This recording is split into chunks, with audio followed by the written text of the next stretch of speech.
여러분, 고물가 폭탄이라 그래서 추석 대목이 사라진다.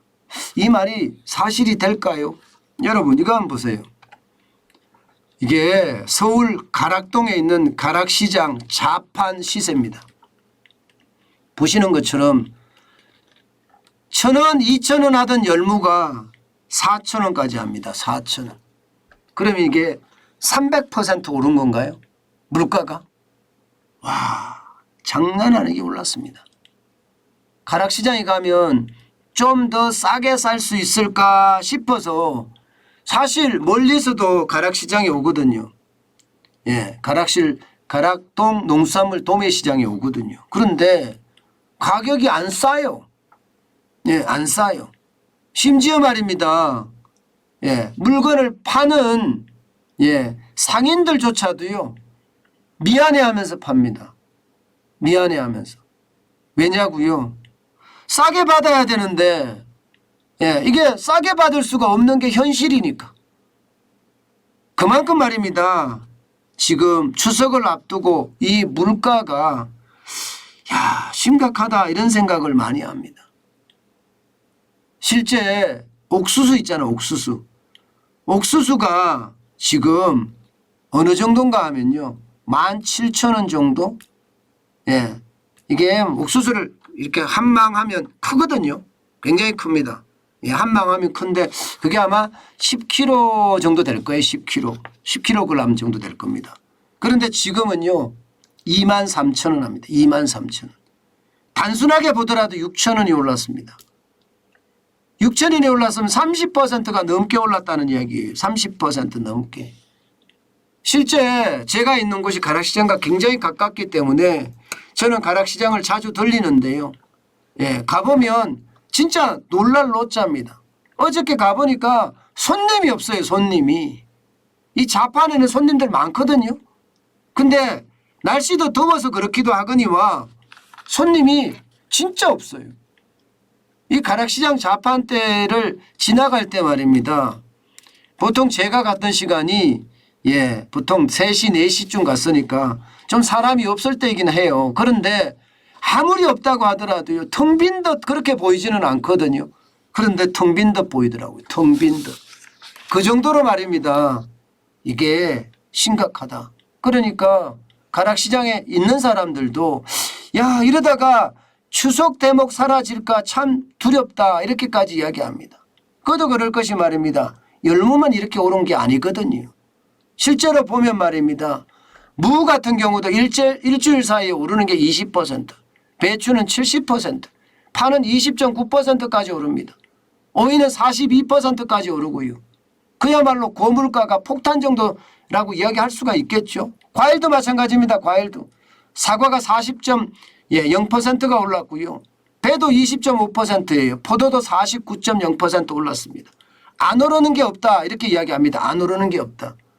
내 월급 빼고 다 올랐다 이런 말 많이 하잖아요. 실제는요. 내 월급도 올랐지만 물가는 더 올랐다. 이게 지금은 현실입니다. 그만큼 말입니다. 이게 추석 앞두고 물가가 너무 많이 올라가는 게 오히려 심상치 않다 이렇게 보입니다.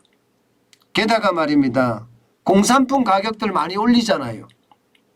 지금 7월까지 가공식품 소비자 물가지수는 8.2%까지 올랐어요. 1월만 하더라도 4.2%였던 것이 2배가량 오른 거죠. 2배가량. 소비자 물가지수가. 그러니까 가공품까지 지금 다 오른다는 이야기잖아요. 가공품까지. 지금 야채나 과일만 오르는 것이 아니라 가공품도 다 오른다는 것은 뭐 된장이든 고추장이든 간장이든 뭐 안 오르는 게 없다는 거예요. 설탕이든 소금이든 말입니다. 이렇게 되면 아무래도 말입니다. 소비를 더 하고 싶어도 이게 더 할 수가 없는 게 현실이에요. 물론 정부가 준 돈 많아요. 정부가 준 돈 사람들이 안 쓰고 있는 것 같습니다. 쓰겠죠. 추석이니까 좀 쓰겠다 그렇게 생각은 들지만 결코 말입니다. 전체는 적지 않다.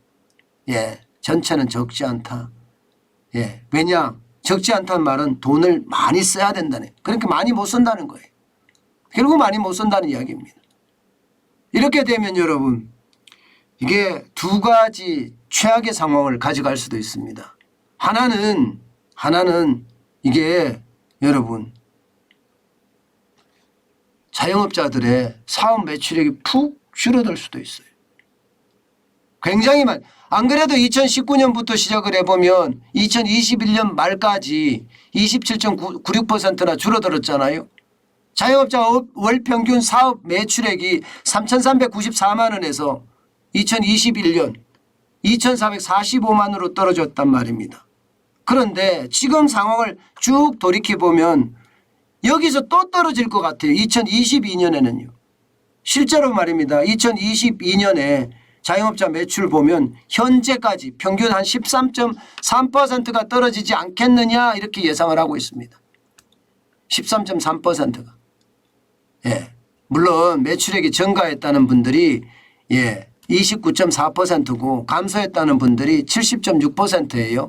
이게 정경련에서 조사한 거죠.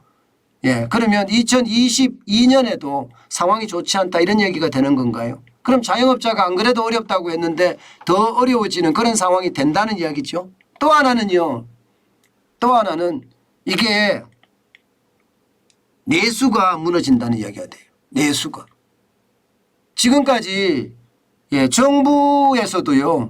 내수는 그나마 회복 기조를 가져갈 거다 이렇게 예상을 했잖아요. 그러니까 이게 폭망하는 것이 아니라 어느 정도 올라가면서 그 지위를 유지할 거다 이렇게 예상을 했는데 실제 나오는 지표들을 지금 조사를 해보면 그렇지 않은데 이거 잘못하다가는 더 많이 내수까지 망가질 수가 있겠는데 그런 생각을 할 수밖에 없습니다. 저는 여기서 그런 생각이 들어요. 제발 장사라도 잘 됐으면 좋겠다. 추석 대목이라도 좀 볼 수 있게 했으면 좋겠다. 이런 생각이 진짜 간절합니다. 사실 지금 수도권만 하더라도요. 폭우 때문에 자영업자분들 진짜 최악이거든요. 뭐 가게가 물에 잠겼으니 이게 추석 성수품 준비해놨다가 팔지도 못하고 다 버리는 그런 상황에까지 빠졌잖아요. 그런 걸 생각하면 제발 추석 대목이라도 좀 활활 타올라라. 그 말씀 꼭 드리고 싶어요. 여러분 정환진 TV를 보는 여러분들도요. 최소한의 착한 소비는 꼭 했으면 좋겠습니다. 지금처럼 이렇게 수출도 나쁜데 내수까지 나빠지면 자영업자들, 소상공인들, 소기업들, 중기업들 쓸 곳이 없습니다. 그만큼 어려워진다는 이야기예요. 저도 착한 소비 조금 과하게 저는 소비할 수는 없으니까요. 착한 소비를 하겠지만 정환진 TV를 지금 보시는 많은 분들도 착한 소비가 꼭 이어졌으면 좋겠다. 그 말씀 드리고 싶습니다.